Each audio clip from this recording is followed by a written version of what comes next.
शामिल कंदासीं। People's Party mayor, deputy mayor, ज़िले काउंसिल चेयरमैन समेत मकानी इदारनि जे उम्मीदवारनि जे नालनि जो ऐलान करे छॾियो। कराची जे मेयर लाइ बैरिस्टर मुर्तज़ा वहाब ऐं डिप्टी मेयर लाइ सलमान अब्दुल्ला मुराद उम्मीदवार हूंदा, जॾहिं त हैदराबाद जे मेयर लाइ काशिफ शोरो, सखर लाइ अरसलान शेख ऐं लाड़काणे लाइ अनवर लोहर मेयर जो उम्मीदवार हूंदो। कराची में प्रेस कॉन्फ्रेंस कंदे पीपल्स पार्टी सिंध जे सदर निसार अहमद खोड़े चयो त सिंध सरकार मकानी चूंडुनि जो मरहलो मुकमल करे चुकी आहे। सिंध में 1600 यूनियन काउंसिल्स ऐं कमेटियूं आहिनि। सिंध में अहिड़ो को बि ज़िलो नाहे जितां पीपल्स पार्टी हारायो हुजे।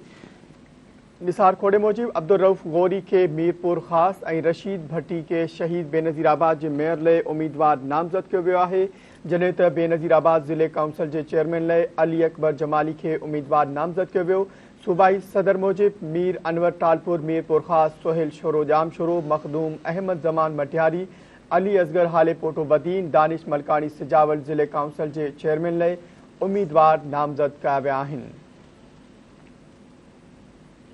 अहिड़ी रीति अब्दुल हमीद पंवर ठठो, सैयद कुमेल हैदर शाह सखर, गुल मोहम्मद जखरानी कश्मूर, कमरदीन गोपांग कमर शेदातकोट, जुल्फकार कुमारियो शिकारपुर, ताहिर खोसो जिकबाबाद ज़िले काउंसिल जे चेयरमैन लाइ उम्मीदवार नामज़द कया विया आहिनि। निसार खोड़े ॿुधायो त लाड़काणे ज़िले लाइ काउंसिल लाइ एजाज़ अहमद लिगारी, घोटकी लाइ बंगुल ख़ान महर, नौशरो फिरोज़ लाइ सोहेल अहमद अब्बासी, सांगर लाइ अली हसन हिंगोरजो, थर पार्कर ज़िले काउंसिल जे चेयरमैन लाइ ग़ुलाम हैदर समेजो खे उम्मीदवार नामज़द कयो वियो आहे।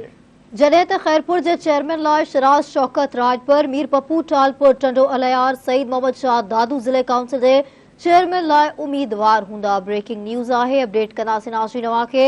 Peoples Party mayor, deputy mayor, ज़िले काउंसिल चेयरमैन समेत मकानी इदारनि जे उम्मीदवारनि जे नालनि जो ऐलान करे छॾियो आहे। कराची जे मेयर लाइ बैरिस्टर मुर्तज़ा वहाब ऐं डिप्टी मेयर लाइ सलमान अब्दुल्ला मुराद उम्मीदवार हूंदा, जॾहिं त हैदराबाद जे मेयर लाइ काशिफ शोरो, सखर लाइ अरसलान शेख ऐं लाड़काणे लाइ अनवर लोहर मेयर जो उम्मीदवार हूंदो। कराची में प्रेस कॉन्फ्रेंस कंदे पीपल्स पार्टी सिंध जे सदर निसार खोड़े चयो आहे त सिंध सरकार मकानी चूंडुनि जो मरहलो मुकमल करे चुकी आहे। सिंध में 1600 यूनियन काउंसिल्स ऐं कमेटियूं आहिनि।